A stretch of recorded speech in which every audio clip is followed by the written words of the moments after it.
Hi friends, പുതിയൊരു വീഡിയോയിലേക്ക് എല്ലാവർക്കും സ്വാഗതം. അക്ഷര നിരഞ്ജൻ്റെ ഫോണിലേക്ക് തുടരെ വിളിക്കുകയാണ്. അപ്പോഴൊക്കെ നിരഞ്ജൻ ഫോൺ കട്ടാക്കുകയാണ്. അങ്ങനെ അക്ഷരയ്ക്ക് വല്ലാത്ത വിഷമമായിട്ട് നിൽക്കുമ്പോഴാണ് നിരഞ്ജൻ അവിടേക്ക് വരുന്നത്. അപ്പോൾ അക്ഷര നിരഞ്ജനോട് പറയാണ്, നിങ്ങൾ വീട്ടിൽ നിന്ന് പെട്ടെന്നും ഇറങ്ങിപ്പോയതിൻ്റെ കാരണം എന്താണെന്നുള്ളത് ഇപ്പോഴാണ് എനിക്ക് മനസ്സിലായത്. അത് പിന്നെ വിശാലിനെ ഞാൻ കണ്ട് സംസാരിച്ചത് എന്ന് പറഞ്ഞതോടെ നിരഞ്ജൻ പറയാണ്, വിശാലിനെ നീ കണ്ട് സംസാരിച്ചതോ അതൊന്നുമല്ല എനിക്ക് വിഷമമായത്.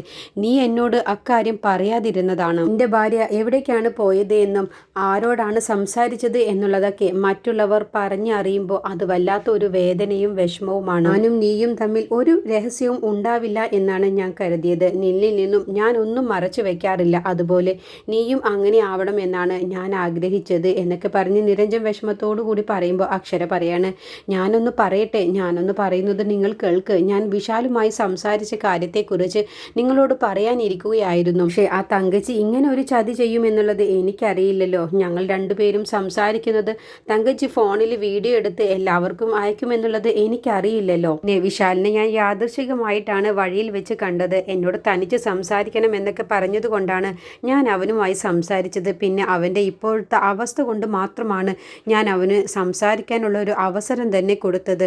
അവന് ഇനി ഭൂമിയിൽ എത്ര കാലം ഉണ്ടാകുമെന്ന് പോലും അറിയില്ലല്ലോ. ആ ഒരു കാരണം കൊണ്ട് മാത്രമാണ് എനിക്ക് സഹതാപം തോന്നിയത് കൊണ്ടാണ് വിശാലുമായിട്ട് സംസാരിച്ചത്. അല്ലാതെ എനിക്ക് വിശാലുമായിട്ട് ഒരു അടുപ്പവും ഉണ്ടാവില്ല. അത് ഈ ജന്മം മുഴുവനും അങ്ങനെ തന്നെയായിരുന്നു. വിശാല് പറഞ്ഞതാണ് നിങ്ങളോട് അനുവാദം വാങ്ങിച്ച് ഞാൻ അക്ഷരയോട് സംസാരിക്കാം എന്നുള്ളത്. അപ്പോൾ ഞാനാണ് വിശാലിനോട് പറഞ്ഞത് അത് വേണ്ട, എൻ്റെ ഭർത്താവിന് എന്നെ മനസ്സിലാവും എന്നുള്ളത്. എൻ്റെ ഭർത്താവ് എന്നെ അത്രമാത്രം അധികം മനസ്സിലാക്കുന്നുണ്ട് എന്നുള്ളത് വിശാല് കൂടി അറിഞ്ഞോട്ടെ എന്ന് കരുതിയിട്ടാണ് ഞാൻ അങ്ങനെ പറഞ്ഞത്. വിശാല് എന്നെ ഞാൻ എത്രമാത്രം വെറുക്കുന്നു എന്നുള്ള കാര്യം നിങ്ങൾക്ക് കൂടി അറിയാവുന്നതല്ലേ. എന്തിൻ്റെ പേരിലാണെങ്കിലും ശരി, വിശാലുമായിട്ടൊരു അടുപ്പം, ഒരു തിരിച്ചുപോക്ക് ഉണ്ടാവില്ല എന്നുള്ളത് നിങ്ങൾക്ക് കൂടി അറിയാവുന്നതല്ലേ. എൻ്റെ ഭാഗത്ത് ഒരു തെറ്റ് സംഭവിച്ചു, അത് ശരി തന്നെയാണ്. ഞാൻ വിശാലുമായി സംസാരിച്ച കാര്യം ഞാൻ നിങ്ങളോട് പറയണമായിരുന്നു, അത് ഞാൻ ചെയ്തില്ല, അത് തെറ്റ് തന്നെയാണ് എന്ന് പറഞ്ഞ് അക്ഷര കരയുകയാണ്. എന്നോട് പൊറുക്കണം, നിങ്ങളുടെ മനസ്സിന് ഞാൻ ഒരിക്കലും വേദനിപ്പിക്കില്ല. വിശാലിൻ്റെ പേരിൽ ഒരിക്കലും നിങ്ങളുടെ മനസ്സ് ഞാൻ വേദനിപ്പിക്കില്ല.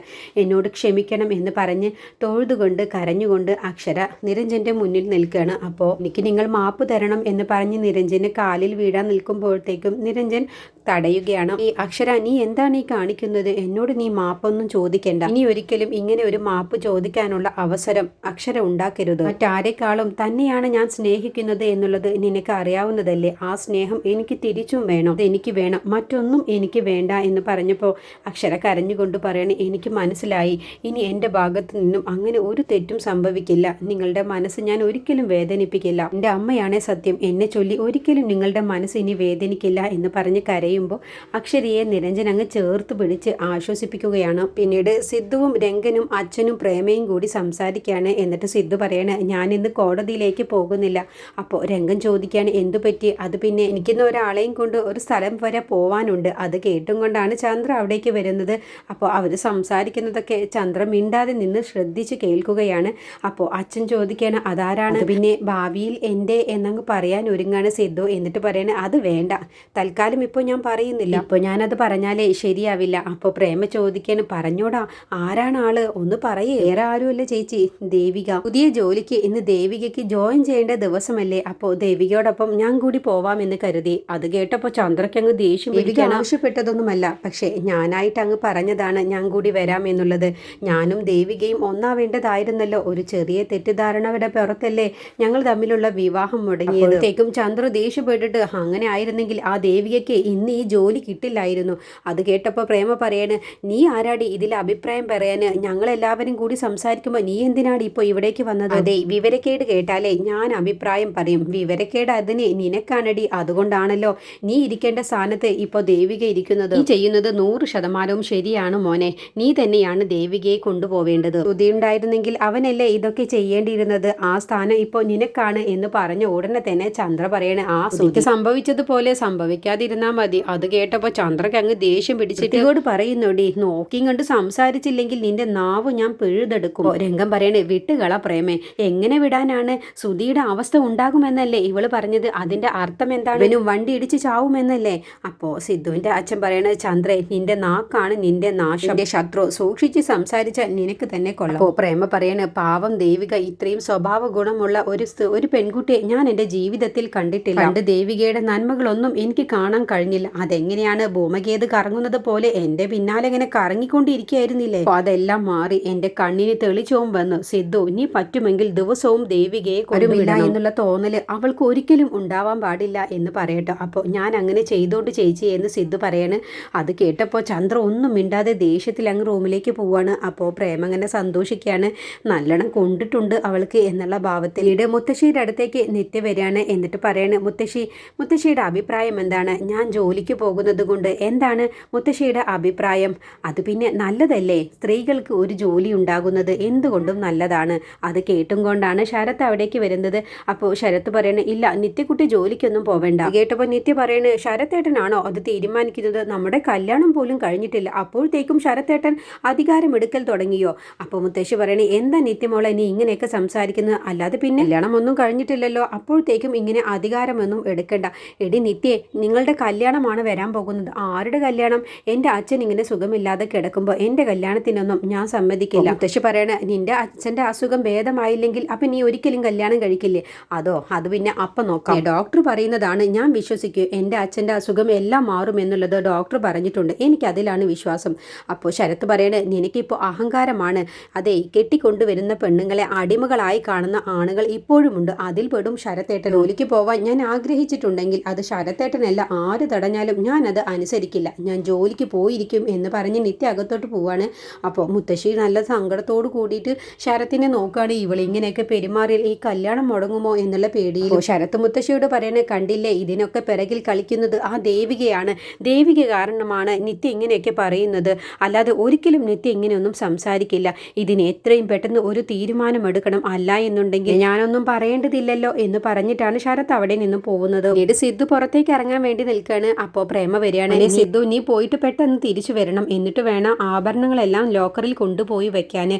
ഞാൻ മാറ്റി നോക്കാൻ വേണ്ടി ഒരാളോട് വരാൻ പറഞ്ഞിട്ടുണ്ട്. കേട്ടും കൊണ്ടാണ് ചന്ദ്ര അവിടേക്ക് വരുന്നത്. അപ്പോൾ ചന്ദ്ര പറയണേ, എൻ്റെ സ്വർണം ലോക്കറിലൊന്നും വെക്കേണ്ട. അപ്പോൾ പ്രേമ, അത് നീയാണോടി തീരുമാനിക്കുന്നത്? എന്നെ എന്താ നിങ്ങൾക്ക് അത്രയ്ക്ക് വിശ്വാസമില്ലേ? ഇല്ല, ഒട്ടും വിശ്വാസമില്ല. അതെ, എൻ്റെ സ്വർണം ഞാൻ സൂക്ഷിക്കുന്നതിന് നിങ്ങൾക്ക് എന്താണ് കുഴപ്പം?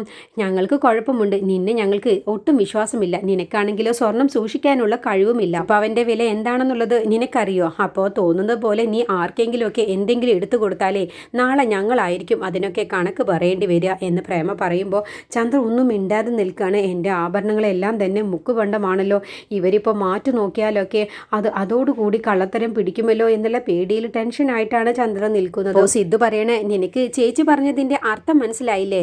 നാളെ ഡിവോഴ്സ് നടക്കുമല്ലോ, അപ്പോൾ നിന്റെ സ്വർണ്ണങ്ങളൊക്കെ നിനക്ക് തിരിച്ചു തരേണ്ടി വരുമല്ലോ.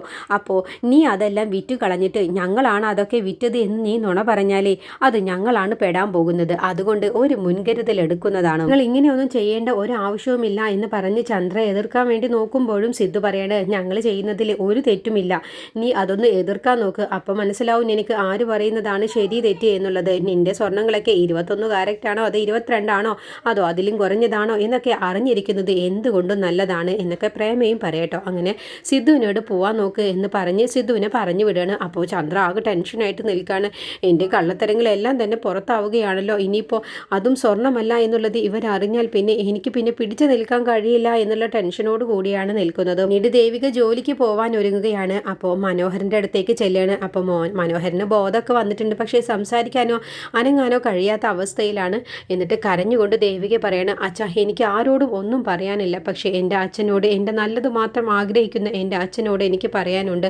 ഞാനിന്ന് ജോലിക്ക് പോവുകയാണ്, അച്ഛൻ ഏറ്റവും കൂടുതൽ ആഗ്രഹിച്ച ദിവസമാണ് ഇന്ന്, പക്ഷേ ഇങ്ങനെ ഒരു അവസ്ഥയാണല്ലോ നമുക്ക് വന്നത്. എൻ്റെ സുധിയേട്ടൻ്റെ ജോലിയാണ് അച്ഛാ ഇത് എനിക്ക് കിട്ടിയത് കൊണ്ട് അച്ഛൻ എന്തുമാത്രം അധികം സന്തോഷിക്കുന്നുണ്ട് എന്ന് എനിക്ക് അച്ഛനിപ്പോൾ അത് പ്രകടിപ്പിക്കാൻ പറ്റാത്ത ഒരവസ്ഥയാണെന്നുള്ളതും എനിക്കറിയാം. പക്ഷേ അച്ഛാ, ഞാൻ ഒരിക്കലും മറക്കില്ല, സുധിയേട്ടൻ്റെ ഈ ജോലിയാണ് എൻ്റെ ഓർമ്മ, ഞാൻ ഒരിക്കലും ആ ഉത്തരവാദിത്തത്തിൽ നിന്നും ഞാൻ ഒഴിഞ്ഞു മാറി. മനോഹർ ഇങ്ങനെ കരയാണ്. അപ്പോൾ ദേവിക കണ്ണുനീരൊക്കെ തുടച്ചു കൊടുക്കുകയാണ്. അപ്പോൾ ഇതൊക്കെ കണ്ടുകൊണ്ട് പുറത്ത് നിൽക്കുന്നുണ്ട്. അപ്പോൾ പാർവതിക്ക് ഇങ്ങനെ ദേഷ്യം പിടിക്കാണ്.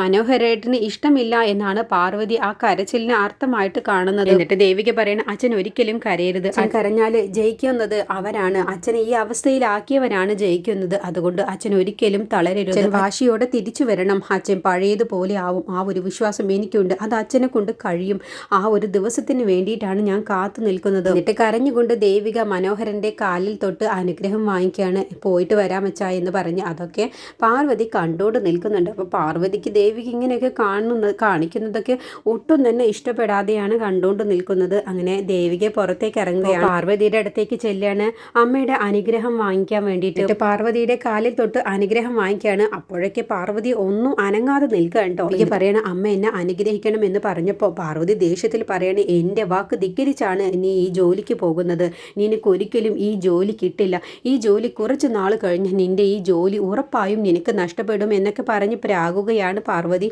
അപ്പോൾ ദേവിക പറയണം അമ്മ എന്നെ എത്ര പ്രാഗിയാലും എനിക്കൊരു കുഴപ്പവുമില്ല, നിനക്കെന്താ ഈ ജോലിക്ക് പോവാതിരുന്നാൽ? അപ്പോൾ ദേവിക എന്താ ഈ ജോലിക്ക് പോയാൽ മനോഹരേട്ടൻ ഈ കിടക്കുന്നത് നീ കാണുന്നില്ലേ, അച്ഛന് ഒരു കുഴപ്പവുമില്ല, അച്ഛന് ഞാൻ ഈ ജോലിക്ക് പോകുന്നതാണ് സന്തോഷം, നീ ജോലിക്ക് പോകുന്നത് സന്തോഷമില്ലാത്തത് കൊണ്ടാണ് മനോഹരേട്ടൻ കരഞ്ഞത്. അല്ല അമ്മേ, അച്ഛൻ സന്തോഷം കൊണ്ടാണ് കരഞ്ഞത്. ഈ കണ്ടോടി ഇനി ഒരു കാലത്തും ഗുണം പിടിക്കില്ല, നീ എന്നെ ധിക്കരിച്ച് ഈ ജോലിക്ക് പോകുന്നത് കൊണ്ട് അധിക കാലമൊന്നും നിനക്ക് ഈ ജോലി ഉണ്ടാവില്ല, എനിക്ക് ഒരു കുഴപ്പവുമില്ല അമ്മേ, ജോലി പോയാലും അമ്മയ്ക്ക് കൂടുതൽ സന്തോഷിക്കാലോ. അമ്മയുടെ പ്രശ്നം എന്താണെന്നോ, അമ്മയ്ക്ക് അസൂയാണ്, വേറെ എന്ത് കാര്യമാണെങ്കിലും ഞാൻ അത് അമ്മയ്ക്ക് തന്നേനെ, പക്ഷെ ഇത് സുധിയേട്ടൻ്റെ ജോലിയാണ്, ഈ ജോലി എനിക്കാണ് ഏറ്റവും കൂടുതൽ അർഹതയുള്ളത്, ഞാൻ ഈ ജോലിക്ക് പോയില്ലെങ്കിൽ ദൈവം പോലും എന്നോട് പൊറുക്കില്ല. അത് കേട്ടപ്പോൾ പാർവതി നിനക്കതിന് കുടുംബസ്നേഹം ഇല്ലാത്തവളാണ്, കണ്ടില്ലേ നീ വലതുകാല് വെച്ച് ഞങ്ങളുടെ വീട്ടിലേക്ക് വന്നതോടുകൂടി എൻ്റെ മോൻ പോയി, ഇപ്പോൾ കണ്ടില്ലേ എൻ്റെ മനോഹരേട്ടനും ഇങ്ങനെ ഒരു അവസ്ഥ വന്നു, നീ ഐശ്വര്യം കെട്ടവളാണ് എന്നൊക്കെ പറഞ്ഞ് വീണ്ടും ദേവികയെ ഒരുപാട് കുറ്റപ്പെടുത്തി സംസാരിക്കുമ്പോൾ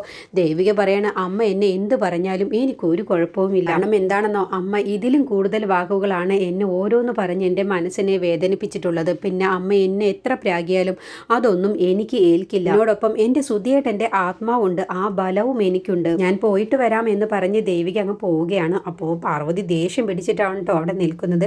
പിന്നീട് സ്വാമി വരികയാണ് വീട്ടിലേക്ക്. അപ്പോൾ അക്ഷരയും നിരഞ്ജനും കൂടി പുറത്തേക്ക് ഇറങ്ങാൻ നിൽക്കുകയാണ്. അപ്പോൾ സ്വാമി ചോദിക്കുകയാണ് അല്ല നിങ്ങൾ തമ്മിലുള്ള വഴക്കൊക്കെ തീർന്നോ? വഴക്കോ? എന്ത് വഴക്ക്? അല്ല നിങ്ങൾ തമ്മിൽ ഇന്നലെ ഞങ്ങൾ പിരിയാത്തത് കൊണ്ട് സ്വാമിക്ക് എന്താ നല്ല വിഷമമുണ്ടെന്ന് തോന്നുന്നു, ഞങ്ങളെ ഒരിക്കലും പിരിക്കാം എന്നുള്ളത് ആരും മോഹിക്കേണ്ട, ഞങ്ങൾ അത്രയും പരസ്പരം മനസ്സിലാക്കിയിട്ട് തന്നെയാണ് ജീവിക്കുന്നത്. അയ്യോ മേഡം ഞാൻ അങ്ങനെയൊന്നും പ്രതീക്ഷിച്ചിട്ടില്ല എന്ന് സ്വാമി പറയുമ്പോൾ ഇനി പ്രതീക്ഷിച്ചിട്ടും കാര്യമൊന്നുമില്ല എന്നൊക്കെ പറയണം. അപ്പോൾ അഞ്ജന അവിടേക്ക് വരുന്നത് നിങ്ങൾ രണ്ടുപേരും എവിടേക്കാണ് പോകുന്നത്? ഞങ്ങൾ വീട് വരെ ഒന്ന് പോവുകയാണ്, എന്താ അവിടെ അത്യാവശ്യം? അവിടെ ആ ശരവണൻ വന്ന് ചില പ്രശ്നങ്ങളൊക്കെ ഉണ്ടാക്കുന്നുണ്ട്. കേട്ടപ്പോൾ സ്വാമി പറയണേ നിങ്ങൾ എന്തിനാണ് അവിടേക്ക് പോകാൻ നിൽക്കുന്നത്? ആ ശരവണൻ അത്രയ്ക്ക് നല്ലതൊന്നുമല്ല, നിങ്ങളൊന്ന് സൂക്ഷിക്കണം എന്ന് പറഞ്ഞപ്പോൾ അക്ഷര പറയണേ സ്വാമിയുടെ അഭിപ്രായം ചോദിച്ചില്ലല്ലോ, ഞങ്ങൾ സ്വാമിയെ തന്നെ സൂക്ഷിക്കുന്നുണ്ട്, പിന്നെയാണോ ശരവണൻ? ഞങ്ങളത് സൂക്ഷിച്ചോളാം, ആദ്യം നിങ്ങൾ നിങ്ങളുടെ പണി നോക്ക്, അല്ലാതെ ഇതിലൊന്നും കയറി അഭിപ്രായം പറയണ്ട, നിങ്ങളിപ്പോൾ ഇവിടേക്ക് വന്നത് അച്ഛനെ എരിപിരി കയറ്റാനല്ലേ, അത് പോയി ചെയ്യാൻ നോക്കുക, നമുക്ക് പോവാം, ഇനി ഇവിടെ നിന്നാലേ ഇയാളെ അടിക്കേണ്ടി വരും എന്ന് പറഞ്ഞ് അക്ഷര നിരഞ്ജനെയും കൂട്ടി അവിടെ നിന്നും പോവാൻ കേട്ടോ. അപ്പോൾ അഞ്ജന പറയണേ നിങ്ങൾ എന്തിനാണ് ഈ ആവശ്യമില്ലാത്ത കാര്യത്തിലൊക്കെ അഭിപ്രായം പറയുന്നത്? ഇത് ആവശ്യമില്ലാത്ത കാര്യമൊന്നുമല്ല, നിങ്ങൾ നോക്കിക്കോ, ആ ശരവണന്റെ കാര്യത്തിൽ ഇവിടെ ഇനിയിപ്പോൾ അടുത്ത പൊട്ടിത്തെറി അടുത്ത തലവേദന അയാളെന്നെ കൊണ്ടായിരിക്കും എന്ന് പറഞ്ഞ് സ്വാമി അകത്ത് കയറി പോവുകയാണ്. പിന്നീട് സിദ്ധു ദേവികയെ വിളിക്കാൻ വേണ്ടി ഹോസ്പിറ്റലിലേക്ക് ചെല്ലാണ്. അപ്പോൾ പാർവതിയും അത് കാണുകയാണ്. അപ്പോൾ പാർവതി സിദ്ധുവിനോട് പറയണു രാവിലെ തന്നെ എത്തിയോ? എനിക്കറിയായിരുന്നു നീ കാറും എടുത്തോണ്ട് രാവിലെ തന്നെ വരുമെന്ന്. ഉണ്ടോ നിനക്ക്?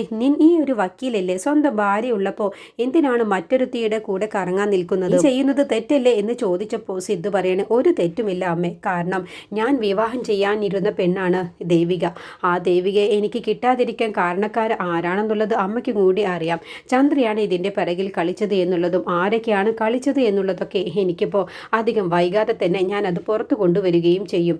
എനിക്ക് ഏട്ടൻ്റെ സ്ഥാനത്ത് നിന്ന് ദേവികയെ ഓഫീസിൽ എത്തിക്കാനുള്ള എല്ലാ അധികാരവും എനിക്കുണ്ട്, അത് അമ്മയ്ക്ക് കൂടി അറിയാവുന്നതല്ലേ എന്നൊക്കെ പറഞ്ഞ് സിദ്ധുവും പാർവതിയുടെ വായടയ്ക്കുന്ന രീതിയിലുള്ള മറുപടി കൊടുക്കുന്നുണ്ട്. അങ്ങനെ ദേവികയും കൂട്ടി സിദ്ധു ഇനി ഓഫീസിലേക്ക് ജോയിൻ ചെയ്യാൻ വേണ്ടിയിട്ട് കൊണ്ടുപോവാണ്. അങ്ങനെ ദേവിക ജോലിക്ക് ജോയിൻ ചെയ്യുകയാണ്. ഇനി ദേവിക നിത്യമായിട്ട് സംസാരിക്കുന്നുണ്ട്, അച്ഛന് ഇങ്ങനെ ഒരു അവസ്ഥ വരാൻ കാരണക്കാരൻ ആ ശരത്ത് തന്നെയാണെന്നുള്ളത് എൻ്റെ മനസ്സ് പറയുന്നുണ്ട്, കാരണം ഇന്ന് സിദ്ധുവുമായിട്ട് അച്ഛൻ സംസാരിക്കാൻ വേണ്ടി ഇരുന്നതാണ്, അച്ഛൻ അറിയാവുന്ന എല്ലാ രഹസ്യത്തെക്കുറിച്ചും സിദ്ധുവിനോട് പറഞ്ഞ് കേസ് ഫയൽ ചെയ്യാൻ വേണ്ടിയിട്ട് എല്ലാം ഒരുങ്ങിയതായിരുന്നു. ആ സമയത്ത് കൃത്യസമയത്ത് തന്നെ അച്ഛൻ ഇങ്ങനെ സംഭവിക്കുന്നെങ്കിൽ അത് ഒരിക്കലും കളിക്കരുത് എന്ന് കരഞ്ഞ് ശരത്ത് തന്നെയാണ് ഇതിൻ്റെ പുറകിൽ കളിച്ചത് എന്നുള്ളത് എനിക്ക് നല്ല ഉറപ്പുണ്ട് മോളെ എന്നൊക്കെ പറഞ്ഞ് ദേവിക നിത്യയോട് കാര്യങ്ങളൊക്കെ പറയുകയാണ്.